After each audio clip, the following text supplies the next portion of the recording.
On the day that he was born, Max slept for most of the time, and in the first weeks of his life he slept like other babies. But when he began to look around him, he didn't sleep so much. He slept for a few hours at night and a little in the daytime. Then he stopped sleeping during the day. He was awake for 20 hours. His eyes were always open. His mother, Samantha Price, was very surprised. She said that the world was a very interesting place, and perhaps Max wanted to see everything. She thought this was because he was intelligent. The doctors and pediatricians were also very surprised. But they said that they didn't know why Max slept so little. Then a child psychologist studied Max's case. He said that it wasn't a very strange case. His studies showed that a lot of modern babies were sleeping less. He wasn't sure why, but he had some ideas about it. 200 years ago, people went to bed earlier than today.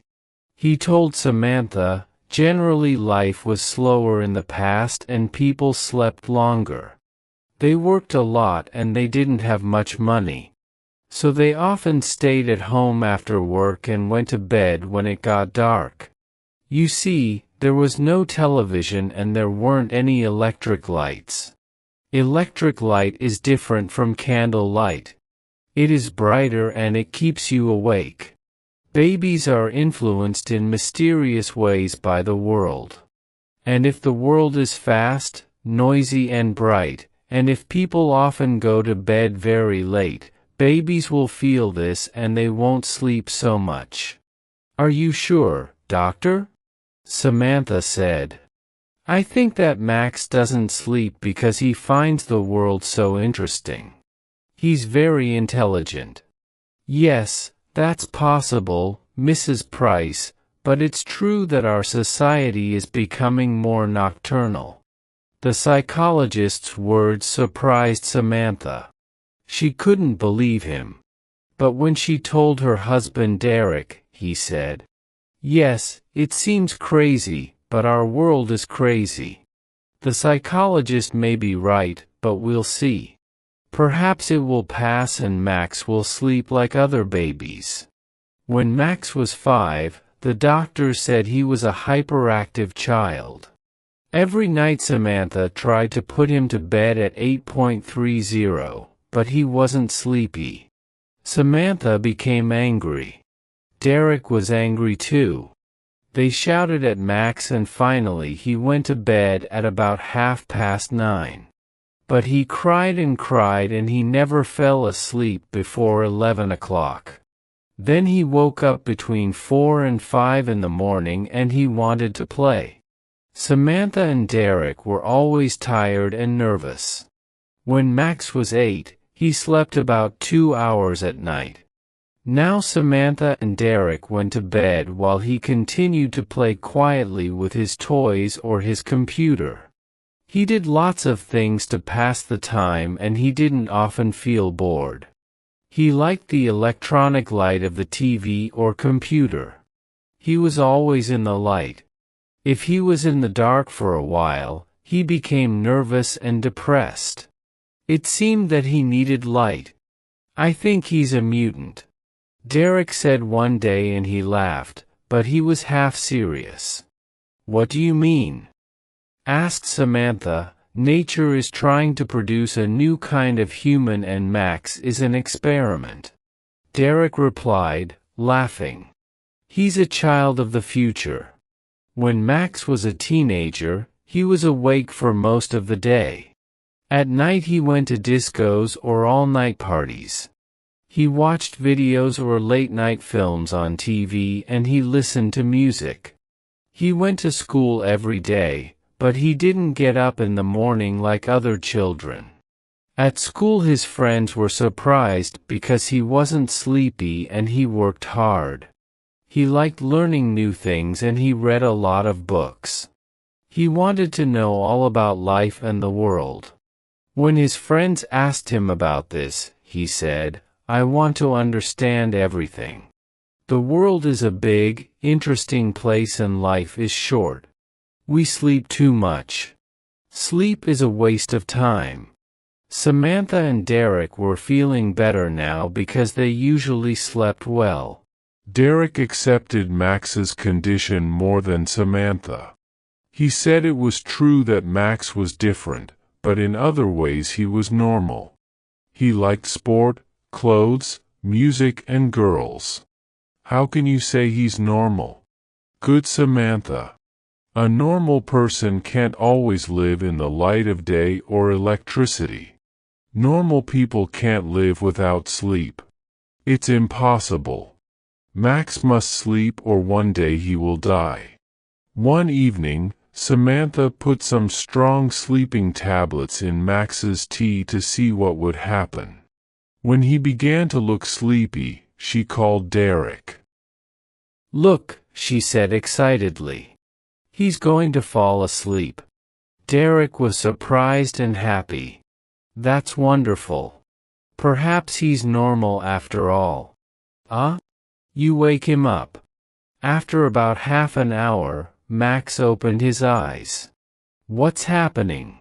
he said, looking around. "You fell asleep," said Derek with a big smile. "Asleep? Me?" Max looked angry. "How long?" "About 30 minutes.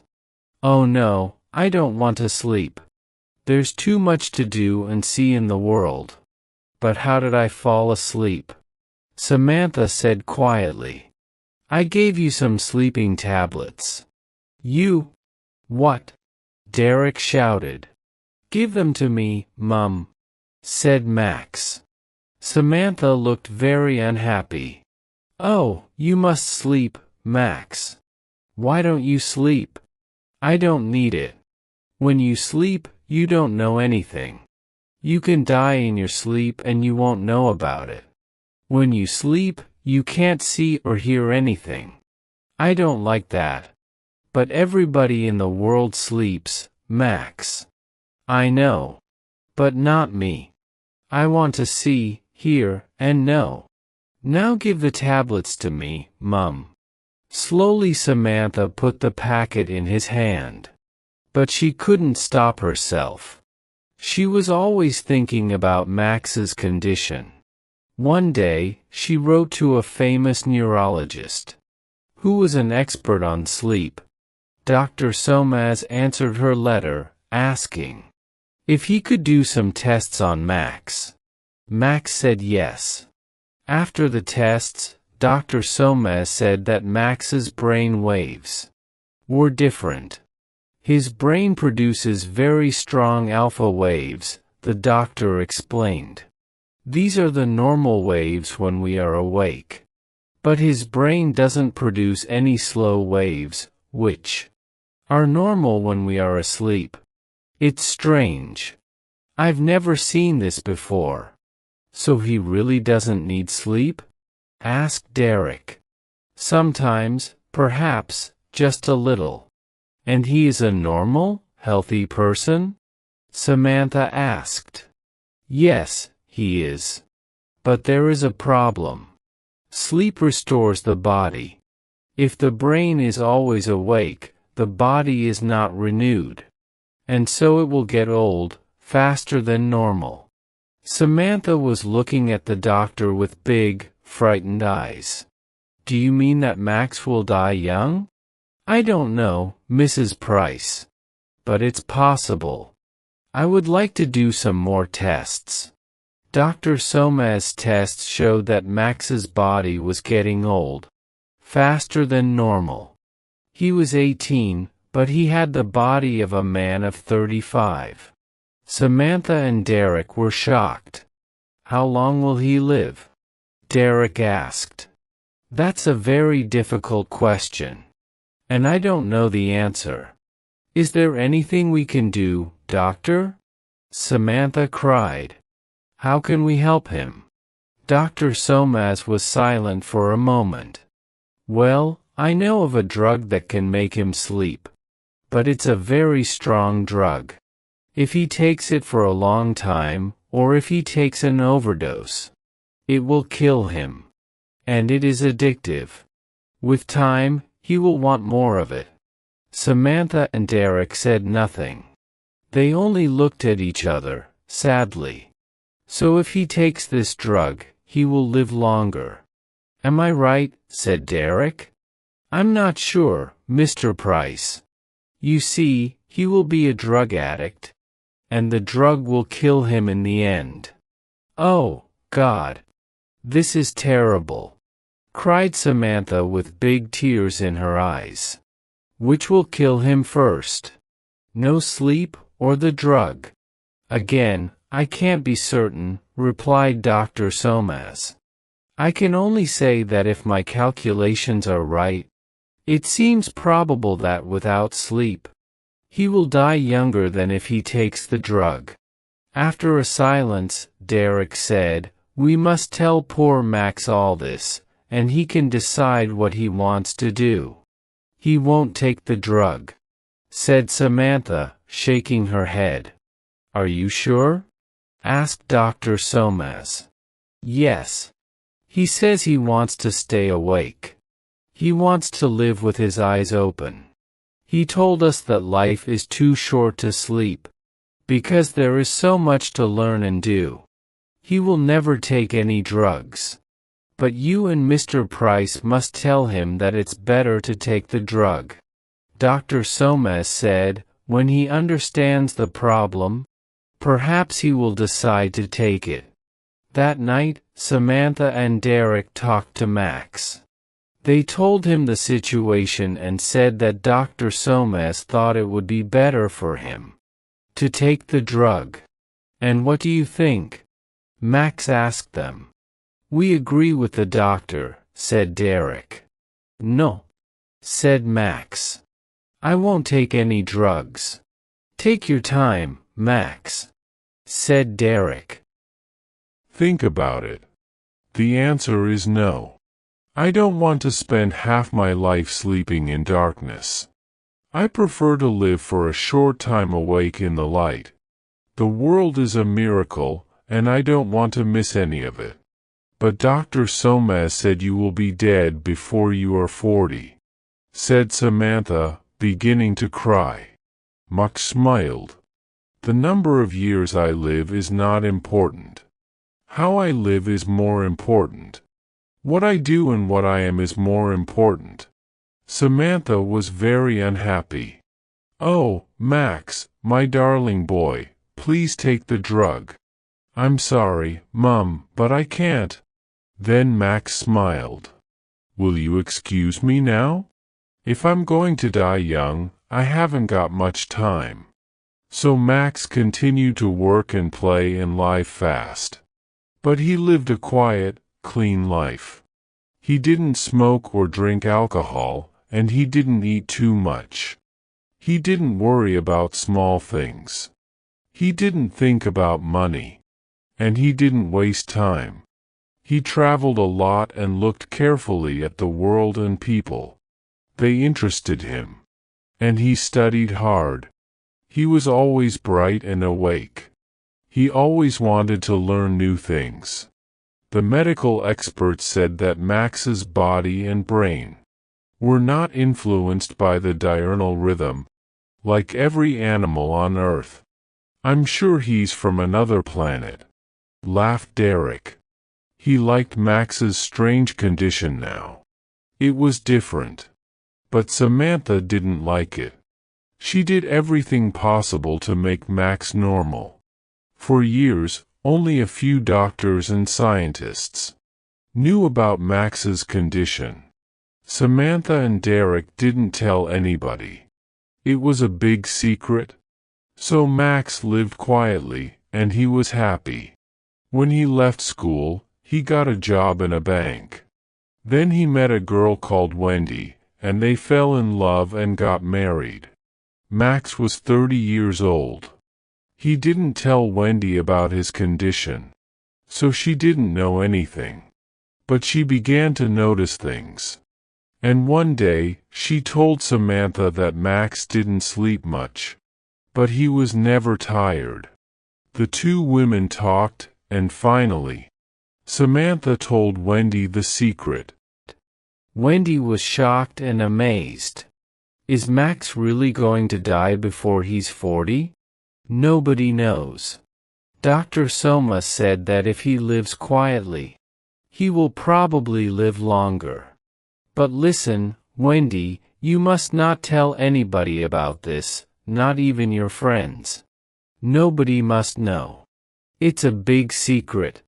Why? Said Wendy. Because he must live quietly. Then he will be happy, and he will live longer. So the world must never know. Especially the newspapers and magazines. They must never, never know. Do you understand, Wendy? You must never say anything to the media. Promise? Yes, all right, I promise. Wendy answered. Wendy was a good person and a good wife.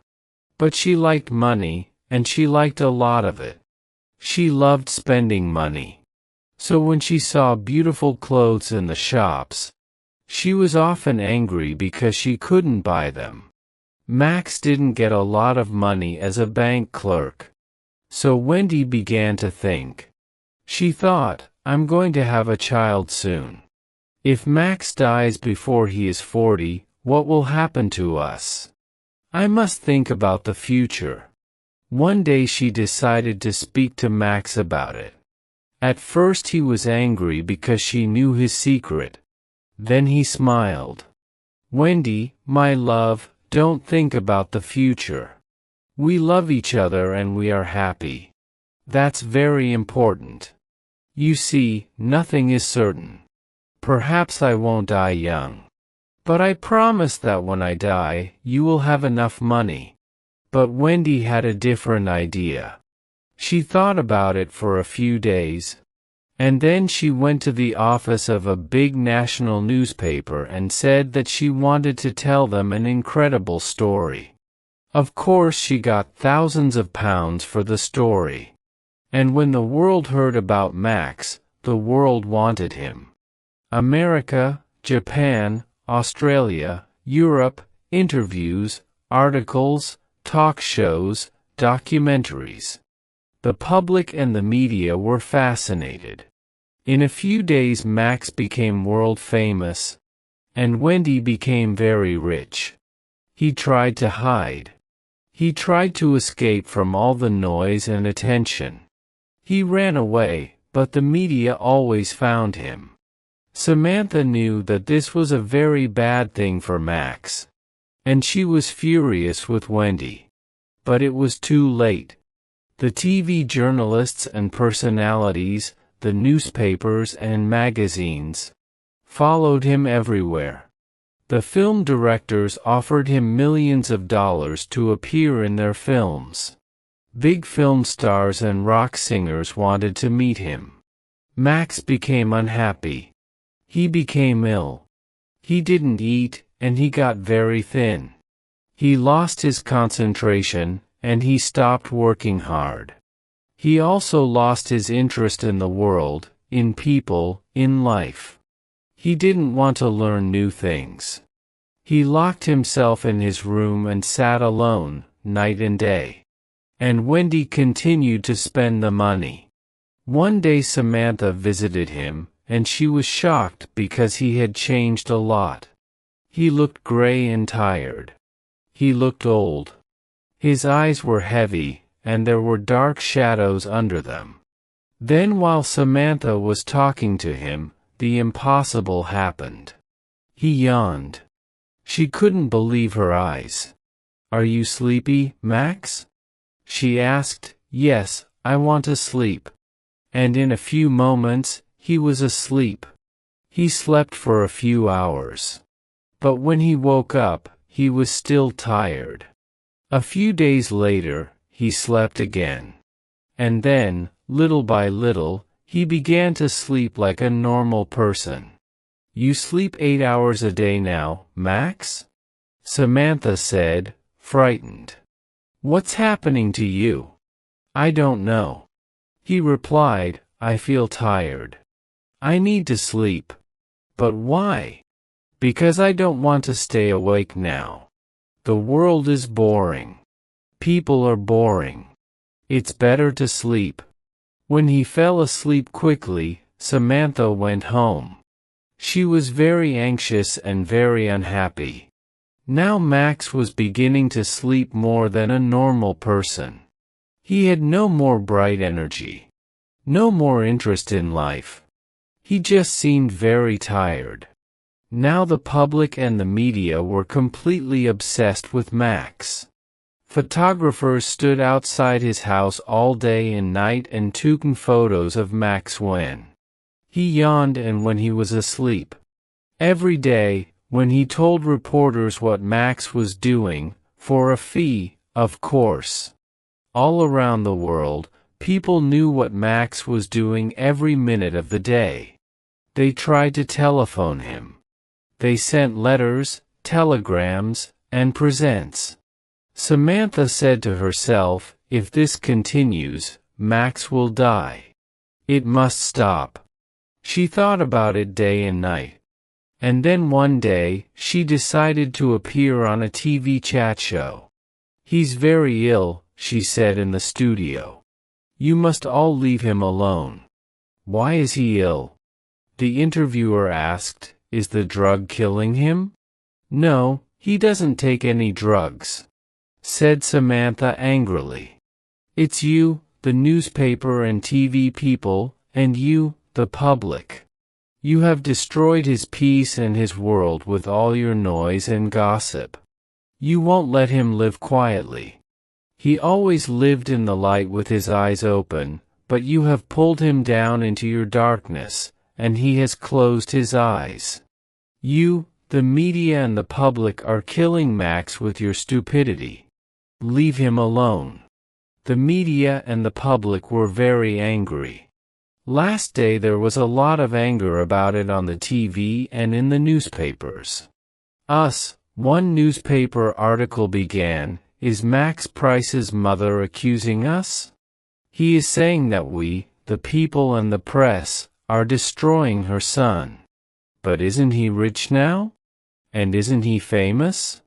Hasn't Mrs. Price asked herself, who made him rich and famous? We are innocent, Mrs. Price. We have helped your son. You told us to leave him alone, but we live in our democracy. We have a right to know about Max Price. We demand to know about him. When Samantha left the TV studio, she went to Max's house. Wendy told her that he was sleeping. So she went home.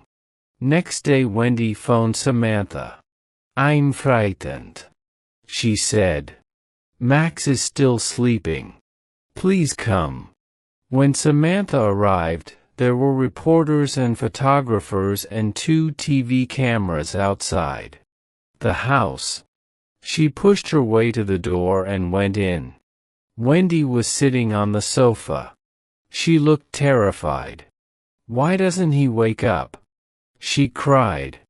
The women went upstairs to Max's room. He was in bed. His eyes were closed. His face was very pale. Samantha touched him.